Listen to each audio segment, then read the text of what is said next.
The sky turned black on a Tuesday morning. Not from clouds or storms, but from ships. Thousands of them. They covered the sun like a metal blanket, stretching from one end of the horizon to the other. Taiho stood on his apartment balcony in Busan, holding his daughter's small hand. Yuna was only 8 years old. She did not understand what was happening. She thought the ships were part of some movie being filmed in the city. "Appa, are those real?" she asked, pointing at the massive vessels. Taiho could not answer. His throat felt dry. He had served 15 years in the Special Forces. He had seen war. He had killed enemies and watched friends die. But nothing had prepared him for this. Nothing could prepare anyone for this. The broadcast came 1 hour later. Every screen on Earth showed the same image. A creature that looked like a giant insect stood in what appeared to be a command room. It had 4 arms, 2 large eyes that reflected no light, and a mouth full of sharp mandibles. When it spoke, the words came out in perfect Korean, English, Chinese, and every other language at the same time. "I am Commander Dravok of the Valoran Empire. Your planet now belongs to us. You have 72 hours to surrender all weapons and military equipment. Any resistance will result in complete destruction. You are small. You are weak. You will obey." The transmission ended. The world went silent. 3 days later, Earth surrendered. There was no other choice. When the Japanese government tried to fight back, the Valorans destroyed Tokyo in 30 seconds. A single beam of light fell from the sky, and 12 million people were gone. After that, no one else resisted. Taiho watched the alien soldiers march through the streets of Busan. They were tall, covered in hard shells like beetles, and they carried weapons that could melt steel. They kicked down doors and dragged people outside. They laughed at humans who cried or begged. To them, humans were nothing, less than nothing, just animals to be used. In a hospital across the city, a woman named Hana was treating wounded civilians. She had served 20 years as a Navy combat medic before retiring. She had seen blood and death many times. But watching the aliens execute a young man for hiding a kitchen knife broke something inside her. She felt her hands shake, not from fear, but from anger.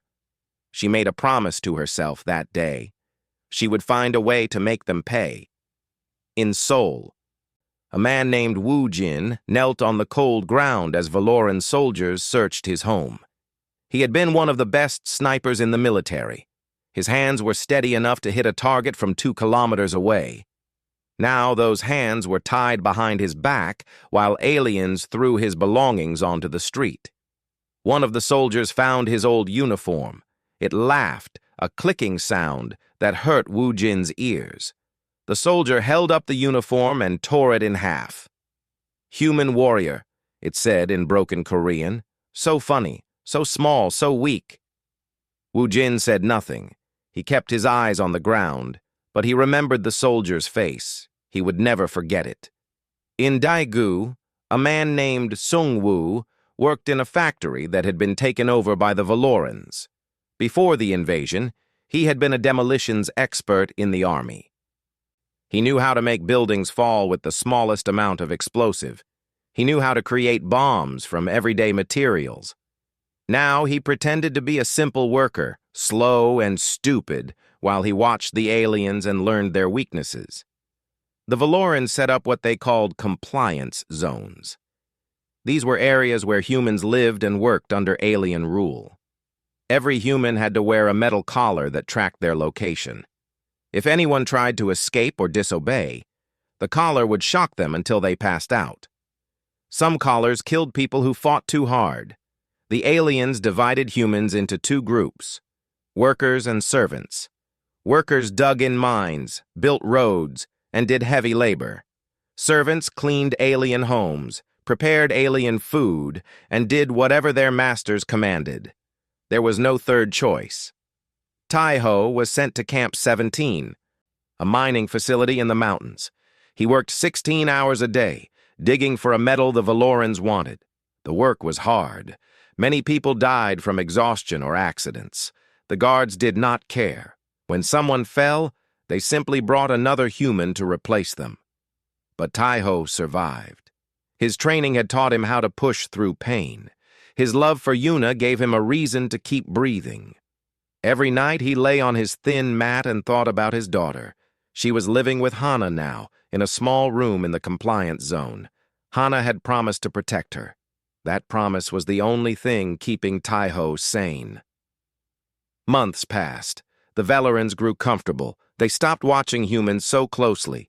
They believed their victory was complete. Why worry about creatures so easy to break? They did not understand humans at all.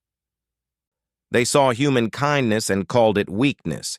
They saw human love and called it foolishness. They saw human tears and called it proof of inferior biology. They thought emotions made humans easy to control. They were wrong. What the Valorans did not see was the fire burning inside every human heart. They did not notice the veterans watching, learning, and waiting. They did not understand that the same emotions they mocked were the reason humans would never truly surrender. In Camp 17, Taiho began to talk quietly with other prisoners. Some of them had been soldiers like him. Others were ordinary people who had lost everything. All of them had one thing in common. They wanted revenge. In Busan, Hana treated sick workers during the day and drew maps of alien patrol routes at night. She was building something, a network, a web of angry humans ready to fight. In Seoul, Woo Jin served food to Valoran officers and memorized every word they said. He learned their language. He learned their habits. He learned where they were vulnerable. In Daegu, Seong-woo collected chemicals from the factory, small amounts at a time, hiding them in places no one would look. He was patient. He had learned patience from years of handling explosives. One wrong move meant death. But done right, one small bomb could change everything. The Valorans celebrated their easy victory. They sent reports to their homeworld about how simple humans were to conquer. They reduced their forces on Earth, sending soldiers to fight in other wars across the galaxy. They left behind only a small garrison, just enough to keep the cattle in line. They had no idea what was coming. The humans were not broken.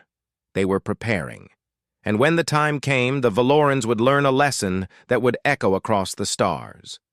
Never underestimate the creatures who have nothing left to lose.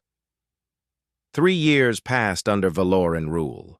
The world changed in ways that no one could have imagined. Cities that once held millions of people now stood half empty. Factories that made cars and phones now produced materials for the alien empire. Children grew up never knowing what freedom felt like. But some things did not change. Human hearts still beat with hope. Human minds still dreamed of freedom. And human veterans still remembered how to fight. Commander Dravok had returned to the Valoran homeworld long ago. The conquest of Earth was just one small victory in a vast empire. He left the occupation to his lieutenant, a creature named Morvex. Morvex hated his assignment. He thought watching over humans was a job for lower soldiers, not someone of his rank. He spent most of his time in the command center in Seoul, drinking ceremonial nectar and complaining about his boring post. This was exactly what the humans needed. Taiho had survived 3 years in Camp 17. His body was covered in scars. His hands were rough and calloused. But his mind was sharper than ever. He had built a secret network inside the camp, connecting workers who wanted to fight. They communicated through coded messages hidden in the mining shipments. A scratch on a rock meant a meeting at midnight. 2 scratches meant danger. 3 scratches meant someone had been caught. One night, a new prisoner arrived at the camp. He was young, maybe 20 years old, with quick eyes and nervous hands. His name was Jinho. He had been caught trying to steal food from an alien transport. Taiho watched the young man for several days before approaching him. He needed to be careful.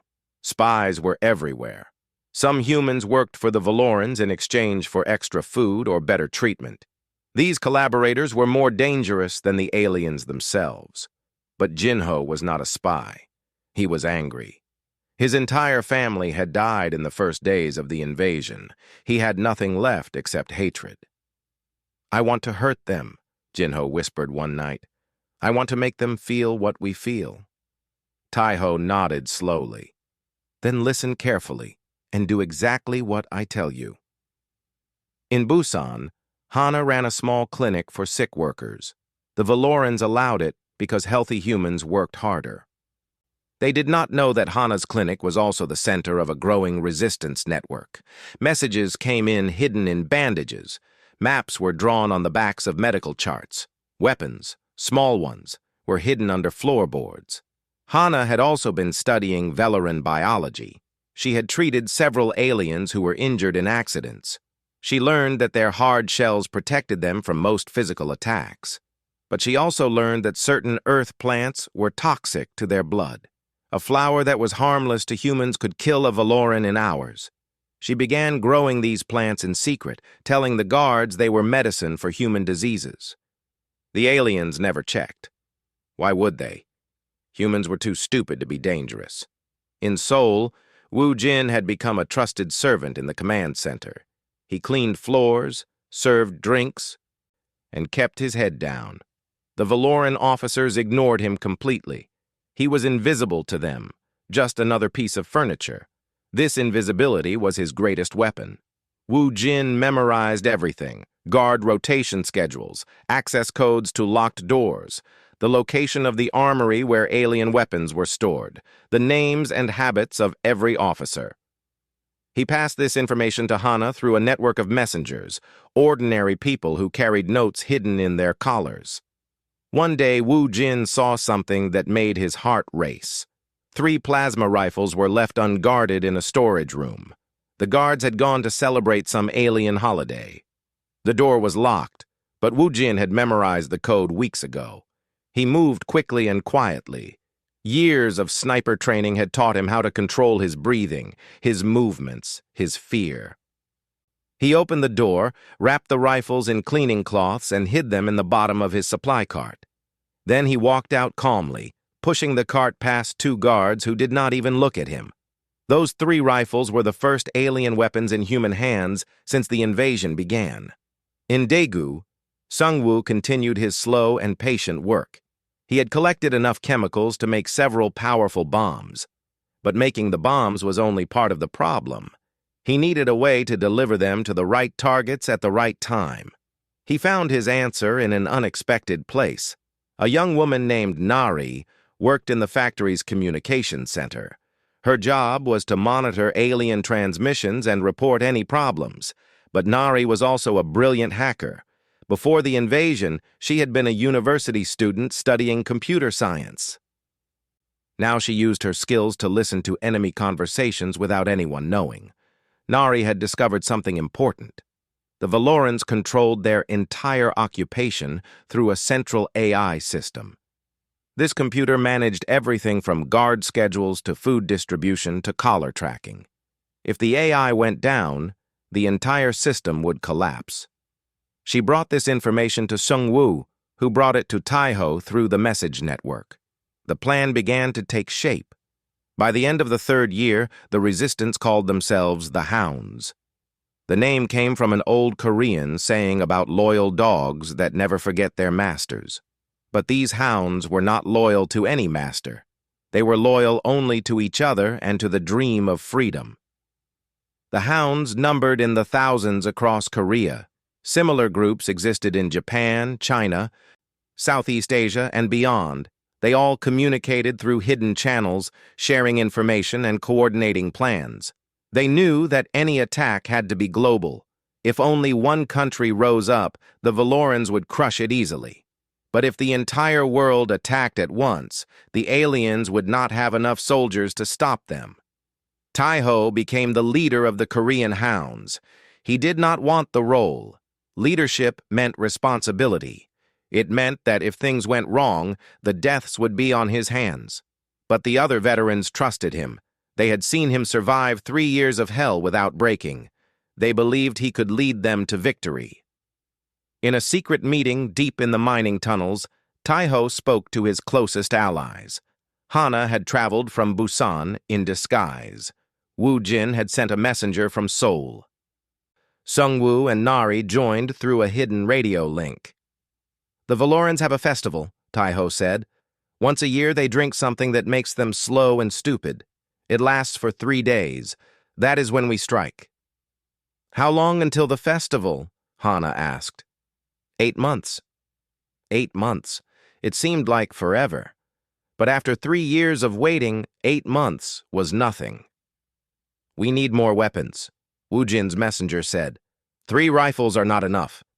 "We will make our own weapons," Sungwoo replied through the radio. "Bombs, poison, traps. We do not need to match their technology. We need to be smarter than them." "And we will be," Taiho said. His voice was calm but hard as steel.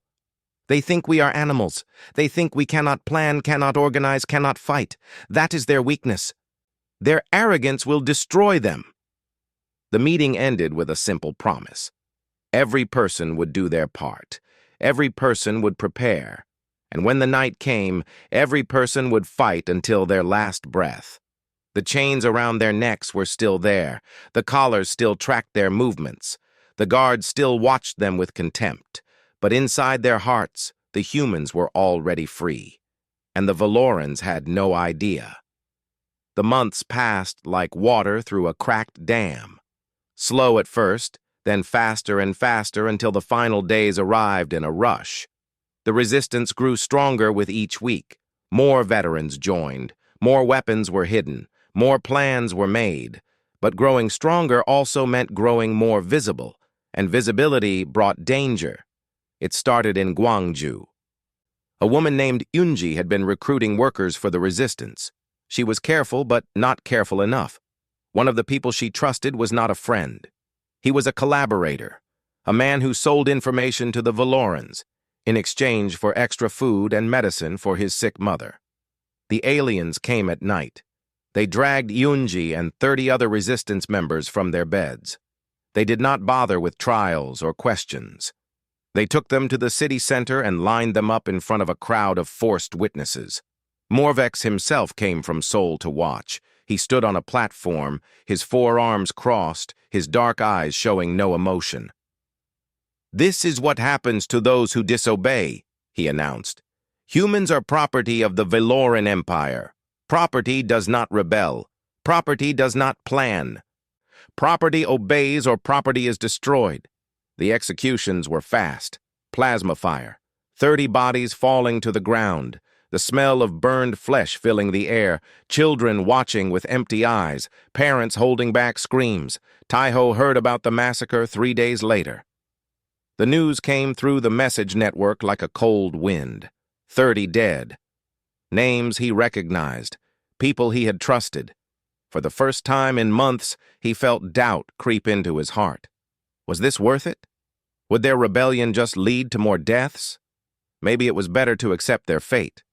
Maybe fighting was foolish. Then he thought of Yuna. His daughter was 11 now.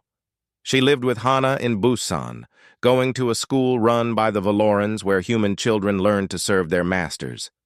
Every night, Yuna looked at the stars and asked when her father would come home. Every night, Hana told her the same thing. Soon, be patient, be brave.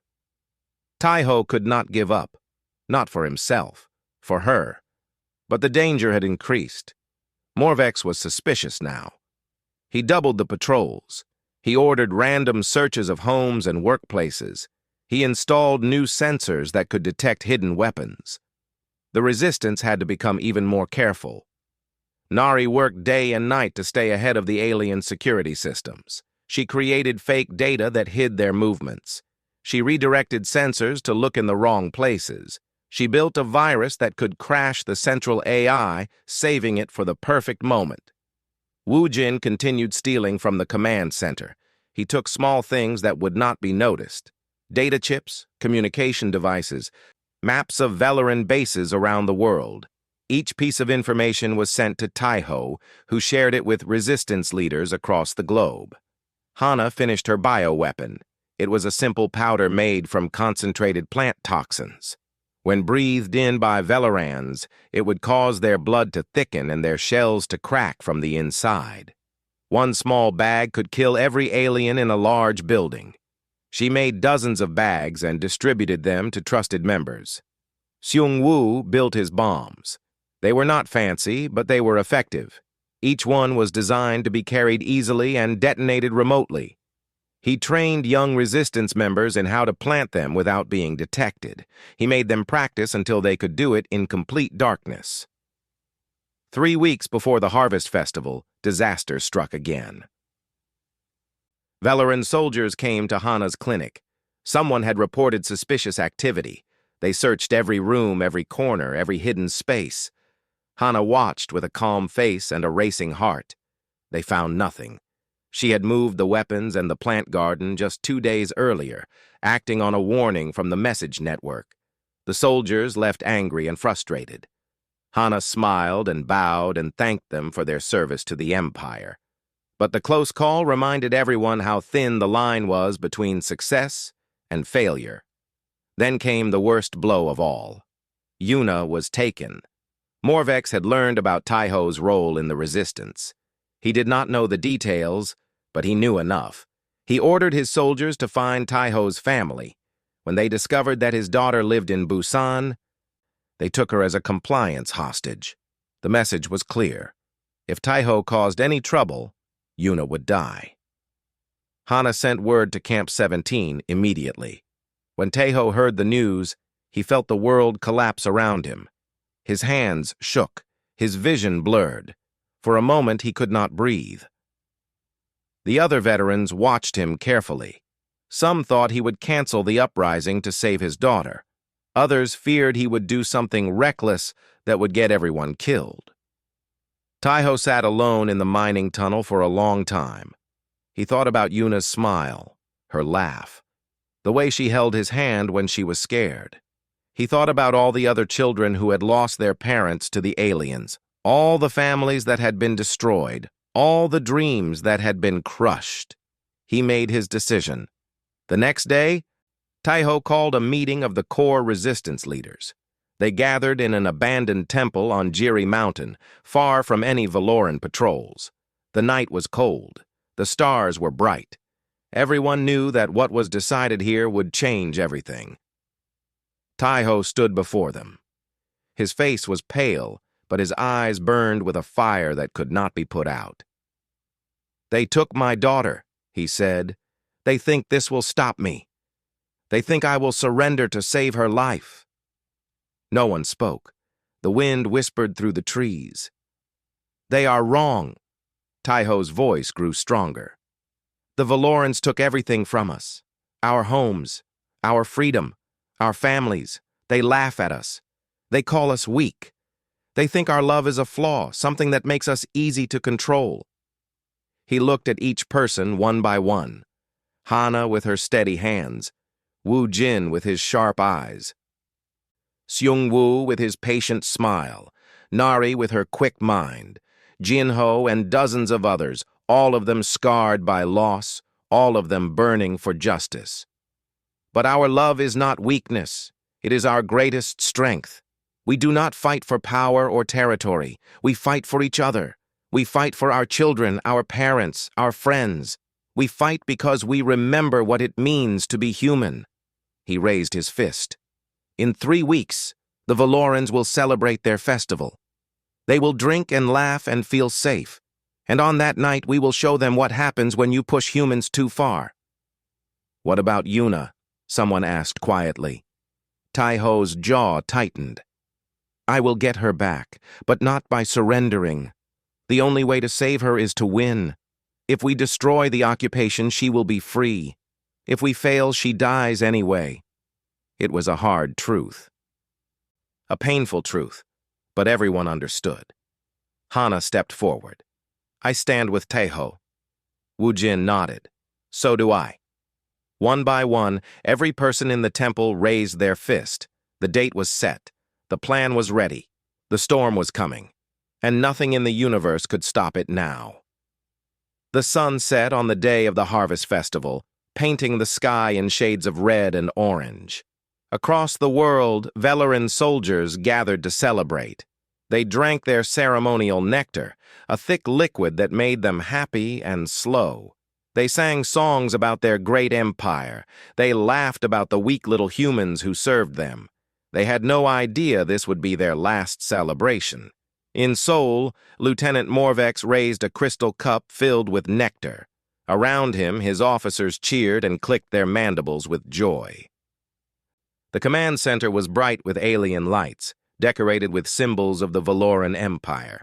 Guards stood at every door, but they were drinking too, their weapons hanging loose at their sides. Morvex smiled, if such creatures could smile. 3 years of occupation, and the humans were completely under control. Soon he would ask for a transfer to a more important post. He had earned it.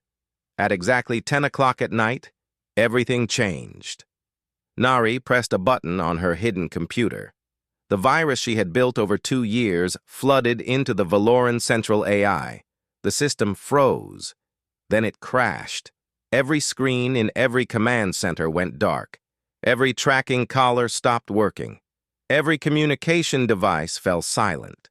The Valorans were blind. They were deaf. They were alone in the darkness. Before they could understand what was happening, the bombs exploded. Seungwoo had positioned his devices perfectly. 7 garrison buildings across Korea erupted in flames at the same moment. Walls collapsed. Roofs fell. Alien soldiers stumbled through smoke and fire, confused and terrified. Their commanders screamed orders that no one could hear.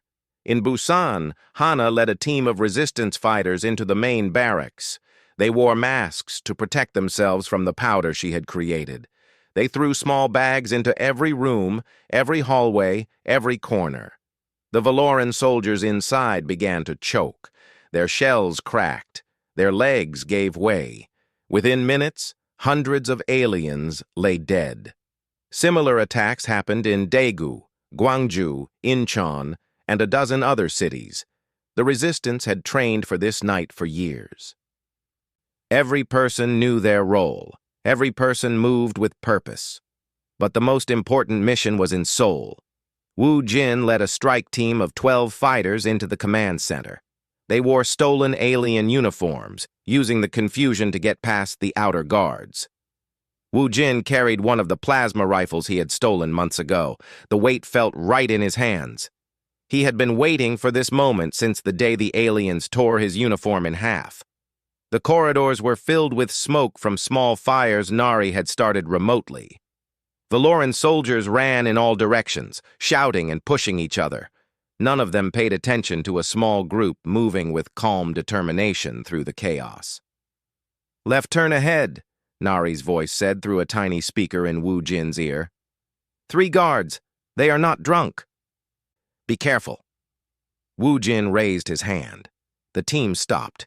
He moved to the corner and looked quickly. 3 guards stood in front of a reinforced door, weapons ready. They were protecting something important. Woo Jin took a breath. He aimed. He fired.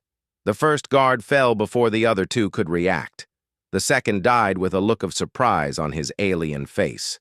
The third managed to raise his weapon, but Jinho, who had come all the way from Camp 17 for this mission, shot him from behind.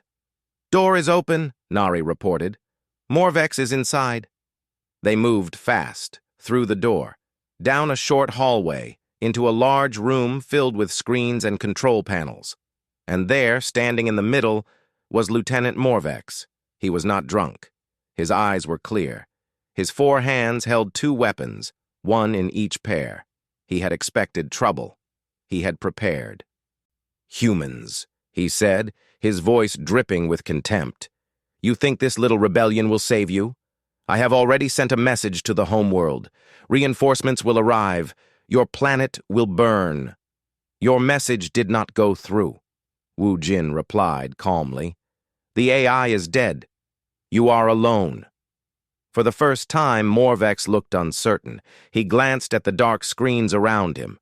the silence where there should have been constant chatter, the empty space where his network of control used to be. "It does not matter," he said, raising his weapons. "I will kill you myself. Then I will kill every human in this city as punishment." He fired. Wu Jin dove to the side. The plasma bolt hit the wall behind him, leaving a glowing hole. The other fighters scattered, returning fire. The room became a storm of light and heat. Morvex was fast. Faster than any Valoran they had fought before. He killed 2 resistance members in seconds, his weapons moving in deadly arcs, but he was alone, and they were many. Wu Jin circled around, using the control panels as cover. He watched Morvex's movements, looking for a pattern. There, a slight delay when the alien turned to his left, a small opening. Wu Jin stood, he aimed. He breathed out slowly, just as he had done 1,000 times before when he was a sniper. He fired. The plasma bolt hit Morvex directly in the chest, punching through his shell. The lieutenant stumbled. His weapons fell from his hands. He looked down at the hole in his body with something like disbelief. "Impossible," he whispered. "You are just humans. You are weak." Wu Jin walked closer. "We were never weak. You just never bothered to look." Morvex fell. He did not get up. While Wu Jin secured the command center, Taiho was fighting his own battle. He had escaped from Camp 17 the moment the explosion started, leading a group of prisoners through gaps in the fences that Nari had opened by hacking the security systems. They had one destination: the detention facility where Yuna was being held. The building was on the outskirts of Seoul, guarded by soldiers who had not gone to the festival celebration. Taiho expected heavy resistance. What he found was chaos. The guards were confused by the loss of communications. Some had fled when they heard about the attacks. Others were trying to figure out what to do without orders from above. Taiho and his team hit them hard and fast.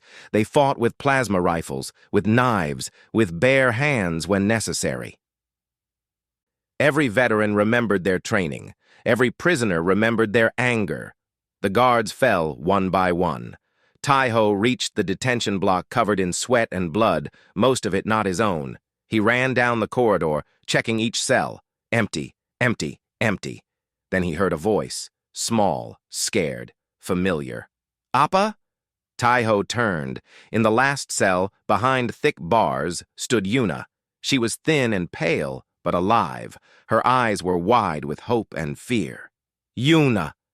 Taiho's voice cracked. He had not cried in 3 years. He felt tears now. He shot the lock off the cell door. The bars swung open. His daughter ran into his arms. "I knew you would come," she whispered into his chest. "I always knew." He held her tight, feeling her heart beat against his. Outside, the sounds of battle continued, but in that moment, nothing else mattered. "Let us go home," he said. Across the world, the same story repeated. Humans rising, aliens falling, victory after victory, small and large, adding up to something the Valorans had thought impossible. By dawn, the occupation was broken. But the war was not over yet. The first sunrise after the uprising painted the world in gold. For the first time in 3 years, humans woke without collars around their necks. Children played in streets that had been silent for so long. Families held each other and cried tears of joy and grief, mourning the dead while celebrating the living. But Taiho did not rest. He could not. The battle was won, but the war was just beginning. Commander Dravok received the news aboard his flagship, a massive vessel named the Unbroken Pride. He was dining with other high-ranking officers when the message arrived. At first, he did not believe it. How could primitives defeat a Valoran garrison? How could animals armed with stolen weapons and homemade bombs destroy an occupation force of 50,000 soldiers? But the reports kept coming. Base after base had fallen. Morvex was dead. The central AI was destroyed. Human resistance groups controlled all major cities across the planet. Dravok threw his dining plate against the wall. The crash silenced the room. "Prepare the retribution fleet," he ordered, his voice cold with fury. "We will burn that planet to ash." It would take 4 months for the fleet to reach Earth. 4 months to travel across the stars. 4 months that Dravok believed would be more than enough time to prepare the complete destruction of humanity. He did not know that 4 months was all the humans needed. Taiho organized the survivors quickly. The veterans became leaders, using their military experience to create order from chaos. Engineers worked day and night to understand captured Valoran technology. Scientists studied alien weapons, shields, and engines. Factories that once built materials for the Empire now built weapons for humanity. Nari led a team that cracked the Valoran communication systems. They listened to every message between the approaching fleet and the Valoran homeworld. They knew exactly when Dravok would arrive, exactly how many ships he was bringing, and exactly what his battle plans were. More importantly, Nari found something else in the alien data. Records of other species the Valorans had conquered, dozens of planets, each one ground under the heel of the Empire. Each one filled with beings who hated their masters just as much as humans did. Hana suggested a bold idea. "Why fight alone?" she asked during a strategy meeting. "Why not give these other species hope?" Taiho smiled for the first time in weeks.